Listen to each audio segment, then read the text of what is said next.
দাদা কি ছোট বোন, আমি আপনাকে একটা কথা বলতে আসি। কি বলতে এসেছো তুমি আমাকে? অনেক দিন ধরে বলবো বলবো ভাবছি, কিন্তু বলে উঠতে পারছি না। এমন কি কথা তুমি আমায় বলবে? আজ আপনাকে বলতেই হবে দাদা। বলো, না বললে তো আপনি বিশ্বাস করবেন না। কি এমন বিশ্বাস তোমার যে আমার কি হয়েছে যে আমি বিশ্বাস করবো না তোমার কথা? আমার বিয়ের পর থেকে আপনার ভাই উত্তম আমার ঘরেও আসে না, আমাকে স্পর্শও করে না, এমনকি আমার হাতের একলা জল শিখায় না। জানি না কেন, আমি মনে মনে একটা কথা ভেবে রেখেছি। কি? আমার মনে অনেক ধরেই সন্দেহ জেগেছে। কি সন্দেহ জেগেছে তোমার মনে? তাহলে শুনবে। বলো। আপনার ভাই উত্তম মোদির সাথে তার অত্যন্ত অসম্ভব। নিচু করে কথা বলুন দাদা, গলা নিচু করে কথা বলুন। ভাইয়ের বিশ্বাসে তুমি সূর্য পশ্চিম দিকে যাই, যে ভাইয়ের বিশ্বাসে নদীর নবী সেই ভাইয়ের সম্পর্কে তোমার এত বড় কথা বলবে। লজ্জা করা তোমার উচিত ছোট বউ।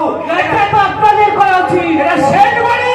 হ্যাঁ, আমি জানি এটা সেন বাড়ি। সেন বাড়ি বাবা, সেন বাড়ি মহান চরিত্র। এই সেন বাড়ি মান সম্মান অভিযুক্ত তুমি নষ্ট করতে চাই না। এটা আমি স্বীকার করি। এ তুমি কি বলছো? আমার চাই বাড়ি একটা মান সম্মান অভিযোগ আছে। জানবো নীলিমা যেটা বলেছে মিথ্যা বলেনি। আমি বিশ্বাস করি না। বিশ্বাস করেন না তাই না?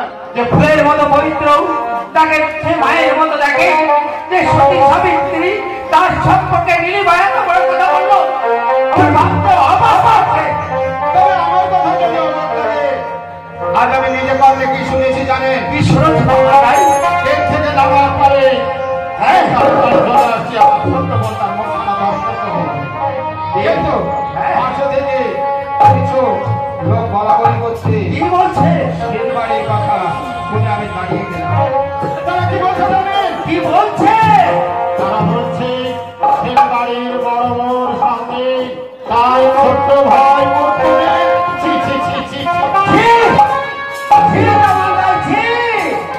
তোমার বলতে বিদ্যা আরো তুমি কার সামনে দাঁড়িয়ে কথা বলছো? তুমি জানো এটা সেন বাড়ি, তার মান সম্মান অভিজাত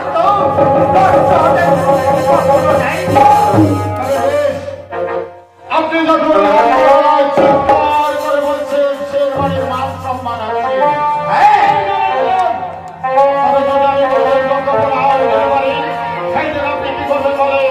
তুমি যদি আমাকে আমি এই 33 কোটি দেবদেবীর নামে প্রতিজ্ঞা করে বলছি, তুমি যদি আমাকে সচক্ষে দেখিয়ে দাও তাকে আমি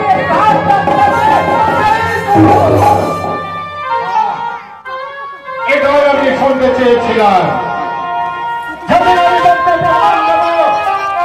আশা করি সেদিন আপনি ন্যায় বিচার করবেন। অবশ্যই আপনার গ্রামের অবগণিত হিন্দু মুসলমান প্রজা চিৎকার করে বলবে সেন বাড়ির প্রথম সন্তান গৌতম সে আজ নিজের বিচার নিজে করেছে, নিজের বিচার করছে।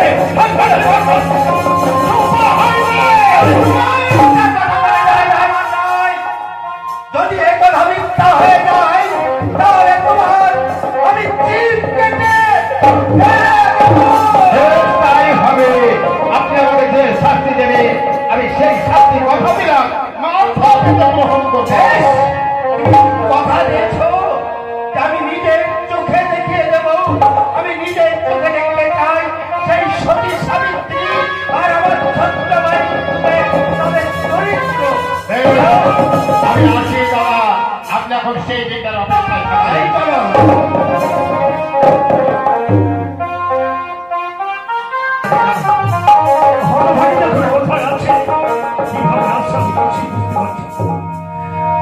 যখনই হতভাগী আমার কথা মনে করবে চিৎকার করবে উত্তম তুমি আমার সঙ্গে প্রতারণা করেছ, তুমি একটা বেঈমান, তুমি একটা বিশ্বাসঘাত, আমার কিছু করাই ছিল না। ভালো তুমি যেখানেই থাকো না কেন তুমি ভালো থেকো। আমার শরীরটা কোনো ভালো করছে না, আমার মাথা যন্ত্রণা খেয়ে যাচ্ছে, আমার শরীরে ভীষণ জ্বর। দাদা বৌদি বাড়িতে কাউকে দিচ্ছি না। বৌদি তোর চোখে জল হয়েছে তো? বৌদি আমার ভীষণ মাথায় যন্ত্রণা করছি। মাথায় কিন্তু দিদিরা বলিস না কেন? তোর মাথাটা একটু টিপে দিত। না বৌদি, আমি কাউকে বলবো না। তুমি কি দেবে? আই হ্যাঁ বস। মাথায় একটু টিপে দাও।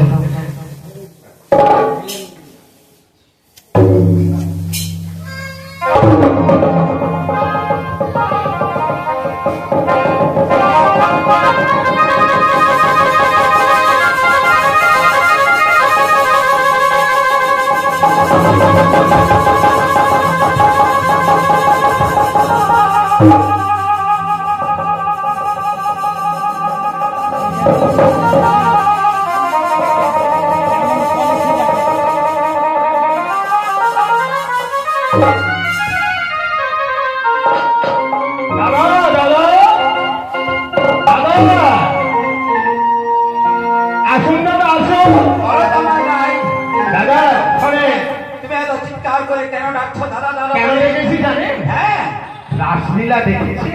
রাসলীলা আমি দেখিনি, তাই না? করেছি।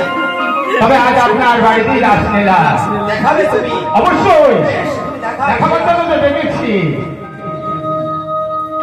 আসুন আমার সঙ্গে সঙ্গে আসুন।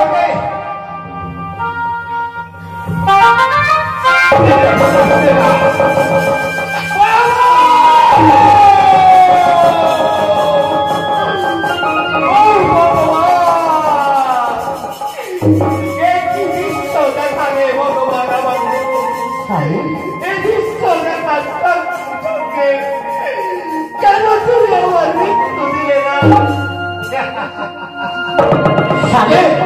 কে তোর স্বামী? তুই কাকে স্বামী বলছিস? কি বলছো তুমি স্বামী?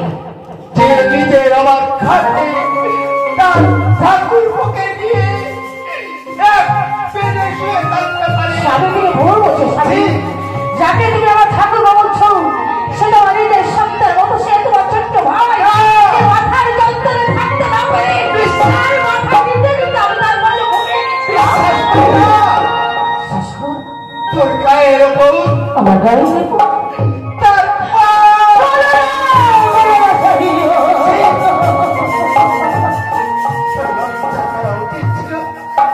তুই না তাকে ছোট ভাইয়ের মতো ভালোবাসি।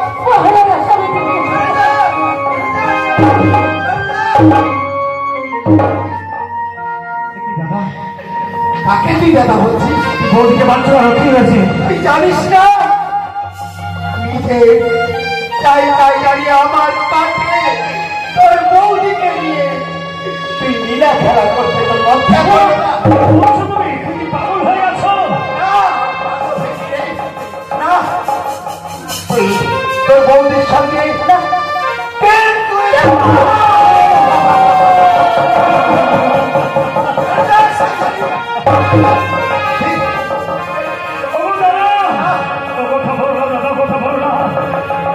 যদি কোনো মানুষ শুনতে পায় তবে মাকে ভালো রাখবে না।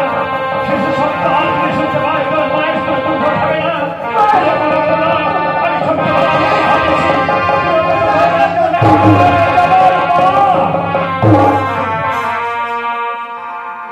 তোর লজ্জা করে না? তোকে আমি এমএসসি পাস করেছিলাম, এবারে কি চেয়েছিলাম? আমি বুঝতে পেরেছি দাদা, আমি তোমাদের মাথার বোঝা হয়ে গেছি, তোমাদের মুখের কাটা হয়ে গেছি। না, তাই আমাকে বাড়ি থেকে যাইতে পারছো না বলে না। এই কলঙ্কের মুছাদের মাথায় তুলে দিচ্ছ। তুমি তো জানো দাদা, বাড়ি থেকে যাবি না। ছোটবেলায় যাকে আমি মা বলে রেখেছি, আজ আমি আমার নিজের মাকে মা বলে রাখতে পারিনি। সে আমার বৌদি নাই, সে যে আমার বিশ্বাস করি না। তবে তুই থাক, তুই তো আমার ছোট্ট ভাই। তো না বাবা, আমি না ভাই বাচ্চা করি না। তবে তোমাকে আমি বলে যাচ্ছি, এই তুমি যদি সত্যি আমাকে পরীক্ষা দিতে চাও তাহলে আমি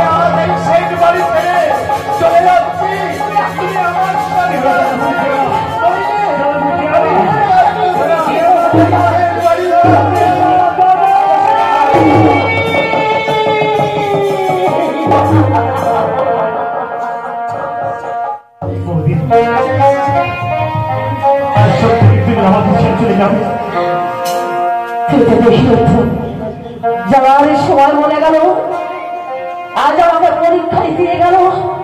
বলে দাও ঠাকুর, আমি কেমন পরীক্ষা দেব?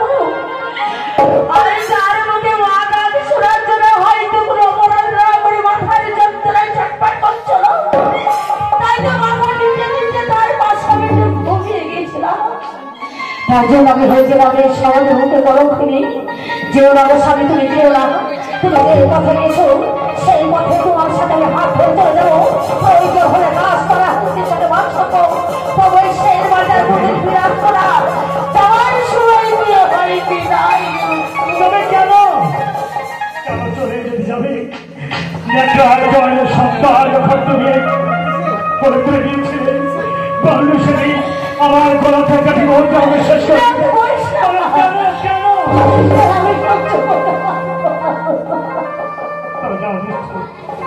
করে যাও। আর কোনদিন আমি ভাববো না, আমি কোনো চিন্তা করবো না।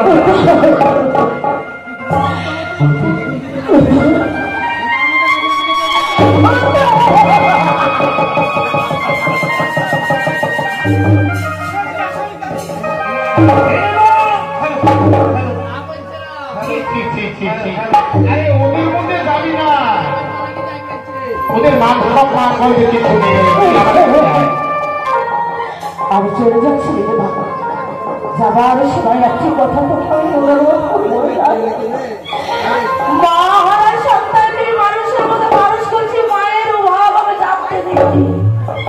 আমার উত্তর যদি তোর কাছে কোনোদিন কোনো অপরাধ করে, আমার উত্তমের মনে দুঃখ নেই, এমন কিছু বলিস না রে ছোট্ট। আমি চলে যাচ্ছি। যাও যাও, তুমি চলে যাও। এত যদি তোমার আশা ছিল, তাহলে কেন তুমি আমাকে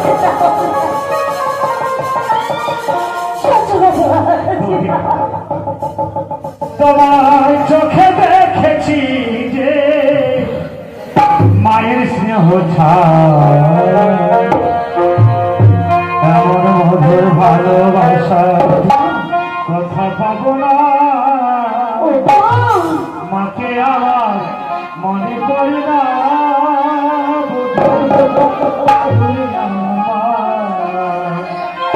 তোমার চোখে দেখেছি যে